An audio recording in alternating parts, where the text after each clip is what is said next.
This is 15-Minute Fundamentals, where we interview core contributors within crypto and gain insights into their day-to-day operations. In this episode, I'm joined by Anna George, co-founder of CoW Protocol, a meta-DEX aggregation protocol that acts as a batch settlement layer on top of all other AMMs and DEX aggregators. CoW Protocol launched in February 2021 and has since done around $19 billion in trading volume. The crypto exchange market is one of the most competitive within the space, and decentralized exchanges such as Uniswap and DYDX are averaging daily trading volumes of around $1 billion. To describe the market opportunity in more detail, total trading volume in crypto is currently roughly around $100 billion per day, and exchanges typically generate revenue by taking a fee from swaps made on their platforms. In this episode with Anna, we discuss what CoW Protocol is, how it's positioned within the market, how it came to be, the current economic model and plans for monetization, the challenges that need to be tackled, the CoW token, and more.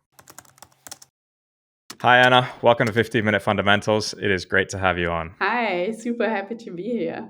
Now, before we dive into any of the details, it would be great if you can give us a quick intro to CoW Protocol. Basically, how I like to describe CoW Protocol itself is always as a DEX aggregator. So that means it always provides the best price across all existing on-chain liquidity. Maybe another way of describing it would be just calling it the sky scanner of DEX trading. So no matter what token you trade or what volume you want to trade, CowSwap will always provide the best price to you. And that, of course, is mostly a convenience feature so that users don't have to compare prices. However, CowSwap offers significantly more than that. I would say the real value add of CowSwap is that it fully protects its users against any sort of execution risk. So this would, for example, include protecting users against placing a bad trade. For example, if there's a high price impact, you will be warned. And on top of that, it provides users against any form of MEV attack. It significantly reduces the risk for users basically placing any trade. And yeah,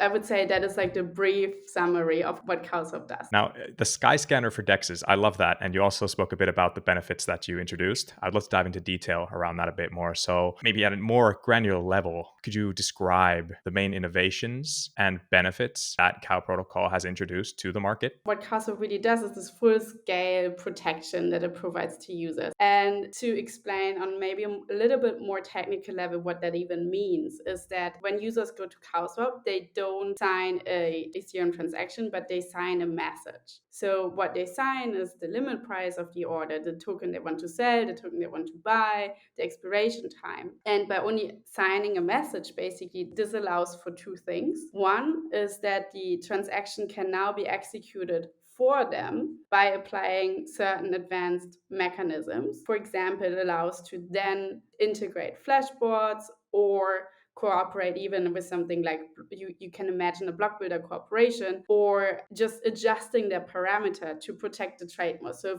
if a user, for example, picked a 2% slippage tolerance, which would create huge MEV opportunities by being able to adjust the parameters for the better, only for the better, obviously for the user, you would be able, the so-called solvers, and I believe we will talk about this part in a bit, are able to see what is the actual required slippage tolerance to execute the trade successfully. And if, for example, only 0.2% slippage tolerance are required, they can reduce this so that the risk of this transaction being exploited is significantly reduced. So that is one part. So basically, by signing a message, you enable now a third party who is really expert in trading or transaction execution to improve the execution for you. And then secondly, it allows for batching of the transactions. And what does batching mean? It basically is just a more fancy term for peer-to-peer trading. So what CowSwap can do is to batch or match multiple user orders together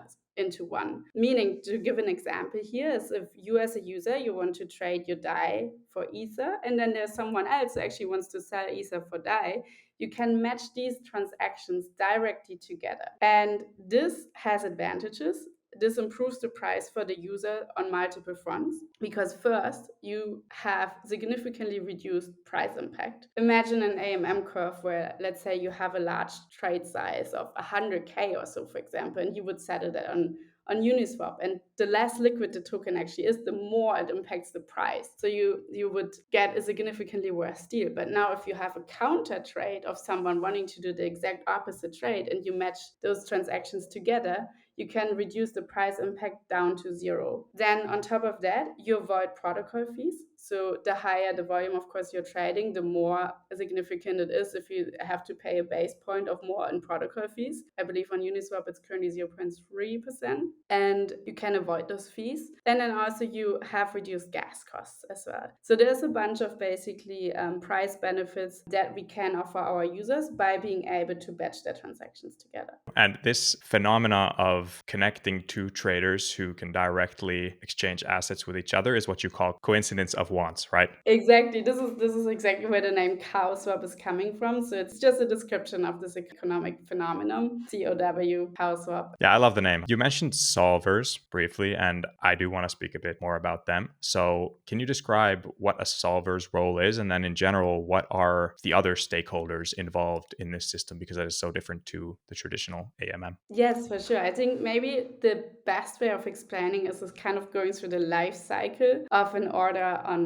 CoW swap. So what happens? I mentioned at the beginning, when a user goes to CoW swap, they place a trade by signing a message. And then the order is collected in an off-chain order book. And now this is where the solvers come into play. Solvers are external parties that engage in a competition to find the best execution price for the existing trades that are in the order book. So it can be anyone. Really, we have a pretty good ecosystem right now of 10 external parties all running their own solvers, and anyone who's up for the challenge can do it. It's a decentralized ecosystem, and then they compete against each other to find the best execution route for the user. And for this, they have limitless opportunities to outcompete the others. The simple one is, of course, just integrate more liquidity sources. So, of course, everyone has the standard AMMs integrated, such as Balancer, Uniswap, SushiSwap, and so on. But of course, the more you're up to speed with incorporating any of the newest upcoming AMMs, the more possibilities you have to potentially find a better price. They, of course, also aggregate. So some of them just aggregate the aggregators to make sure that if for whatever reason someone finds the best execution route, that's also accounted for. But also the solvers themselves also split the liquidity across multiple paths.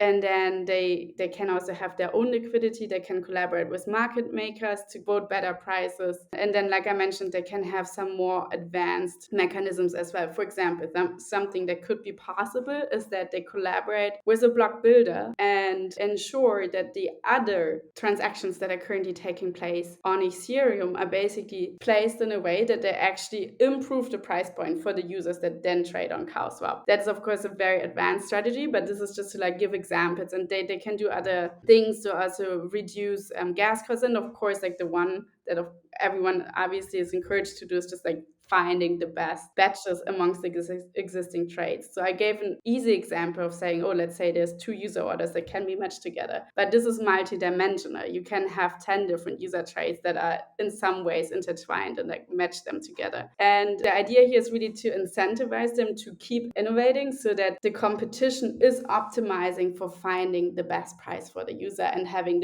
the securest way of executing this. And then the solver who is winning the competition is basically checked who's providing the most surplus, the most value add for users. That solver is being picked. Then is the one who's also in charge of executing the transactions. And that's basically the end of the order lifecycle. At the end, the solver is getting a reward for having found the best solution. And that's basically, in short, the lifecycle. Now that we know all the stakeholders involved in the whole life cycle there, let's speak a bit about financials. I'd love to get a breakdown of both your business and economic model so we understand how the cash flows through the protocol. Cool, yeah, for sure. So starting to explain it from the user perspective, since users are only signing a message when they trade on CowSwap, they are not paying Ethereum gas transaction costs. So instead what they do is they basically just sign for paying a fee in the sell token of their order, which is estimated to be equivalent to the cost of the execution of the trade. And then the solvers who carry the actual execution cost, they receive this amount from the user. So basically they just take it from the user trade to cover the transaction cost, which makes for a great user experience because they don't have to pay any gas costs. So theoretically you can place a trade on CowSwap without even having Ether in your account. And then the solver receives the reward in CoW tokens. This is currently paid out by CoW DAO. And that is basically the status quo of today. way, we decided to not charge users any fees yet. The cool thing about CoW is that essentially we are already providing an additional value to users, the so-called surplus, basically because we are providing a better execution to our users. They get more money back than they would get on any other exchange. So our idea is to take only a cut from the surplus that we are generating for them. So in a way, we will never take any direct fees from them, but we will only take a cut from the generated surplus for them. And ultimately, the revenue expectation here is very similar to Uniswap and 1inch, where everyone knows, okay, they take a fee of the volume that their users are trading. And in principle, it's going to be the same on CoW, just that the difference is that it's basically that fee is taken based on the created surplus. Definitely. So not charging fees right now. It's all about volume, market share, but the monetization model is there and it's very clear. I want to speak a bit about the CoW tokens airdrop. Now, what was the goal of this airdrop and how was it structured? Cool. Yeah. So the goal was full decentralization. Basically, we really believe that we need to build a community around CoW. Of course, it's necessary to create a community of traders. CoW has a positive network effect. The more users we have trading, the more batches we have, the more value we can create for our users. And then, of course, also just to improve the robustness of the system, to have more solvers in the competition that would then lead to better prices for our users. And then also, of course, to create more innovation around it, to build an ecosystem of like builders who support us. For example, right now we have a grants DAO since mid of last year and already quite a few really cool proposals that are being worked on. For example, time-weighted average price trading. There's a community contributor currently working on the smart contract. So that was one big goal behind the airdrop, right? Like reach a big community. And how we have done it, we distributed CoW token to more than 50,000 Ethereum addresses. And we did this based on anyone basically who was a CoW user, either because they had traded a minimum amount of times on CoW or like a minimum value. And then we also distributed CoW tokens to the GNO token holders because essentially we were born out of Gnosis DAO. They bootstrapped us.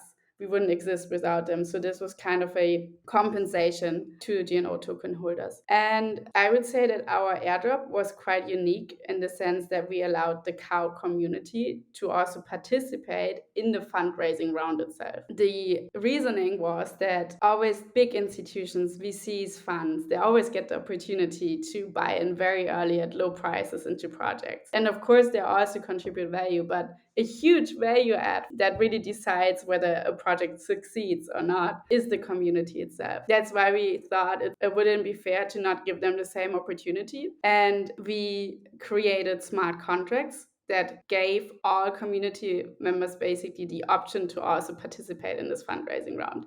And I think the cool thing here is that we really managed to do everything smart contract based, even the fundraising round with the VCs. There were no legal documents involved, all purely smart contract logic, and it worked out well. So yeah, I think that was definitely a success. That's amazing. And if I've understood right, the CoW token's role currently is governance and rewards. Do you have any set plans for what it's going to be in the future? Yes, so the CoW tokens, one part is of course the governance. Another part right now where it's already used for is for solver incentivization, that they're basically receiving their rewards in CoW tokens. And then there's also one small benefit already for CoW token holders. They get reduced fees on the transaction costs when they trade on CoWSwap. And then basically the projection of where the CoW economics will be in the future, this is basically the value capture where I think it's kind of straightforward. Once we will be starting to take a fee from the surplus, the rewards will be used to probably buy back CoW, and then there's different options of how it could be used. Either when the CoW token is bought back, it can be burned to reduce the overall supply, or an alternative would be just to use it to build up revenue of CoW itself. And then another option is of course to just pay out dividends to all CoW token holders. Either way, I think this is going to be a decision that we obviously will be taking jointly, or that CoW will be taking, and with the overall objective to derive the value back to the CoW token holders. Got it. Now, I'd love you to speak a bit about your current growth drivers or any challenges that you might be facing on that front. Of course, you have challenges, and actually, I think it's important to focus on those. And I would say, of course, the bear market is one of them. It's just the reality that right now it is difficult to address new users because not so many new users are entering the market. But the other challenge that I see that is for CowSwap specifically is gaining more awareness. Like we looked at our internal metrics, and one thing that we are scoring really well at, for example, is retention. Users that have been trading on CoW, they love it, they return, and there we have the highest rate across all other aggregators. But the problem that we have is really getting this attention of new users trying out CoW. So we need to get them, we need to make them aware that CoW exists and like get them to the point that they actually place a trade here. And I think there, of course, Uniswap as AMM and 1inch as aggregator are in the advantage because they have been the first movers in this respective fields. And basically, if you ask a random person what DEX comes to mind, it's probably one of those that will be mentioned first. And if you Google any Medium articles or so, those are the ones that will always be mentioned. And I think this is the biggest challenge right now that we have, as a team, have to overcome and like find our own ways of ensuring that we get attention and that we are able to grow our general market share. Yeah, that's great. And then just one final question, which is what's next for CoW protocol on the mid to long term roadmap? And like especially what you're currently focusing on from both a business and product development perspective. Awesome. So the short-term focus for us is now going to be DAOs and smart contract accounts. There's multiple reasons. I'm not going to go into detail for all of them, but one is that CowSwap specifically is just its USP. It's like specifically targeted at DAOs and multi-sig trades. It's basically the setup of not directly committing to a specific execution route and having your slippage protected are features that are very relevant for DAO trades where you basically set up a trade and don't execute it immediately. And it's also generally for the bear market, I would say DAO trading are just the ones. DAOs are still around. Treasury management is still a very important topic. And yeah, like I said, CoW is just uniquely positioned to really favor these sorts of integrations. So that's a short-term focus. And for that, to improve those experiences, we are looking into supporting ep.34 for gasless trading. We also want to enable partially fillable orders. We launched limit orders last year, but only fill or kill orders. And the unique thing about actually our limit orders is that they are also able to capture surplus. No other existing limit orders are able to do this, meaning users who place limit orders can actually get a better price than the limit they put in. And this is something where we also noticed that DAOs are actually interested for the treasury management in allowing partial fills. So that's one of the next features coming up. And yeah, a few fun things also that there will be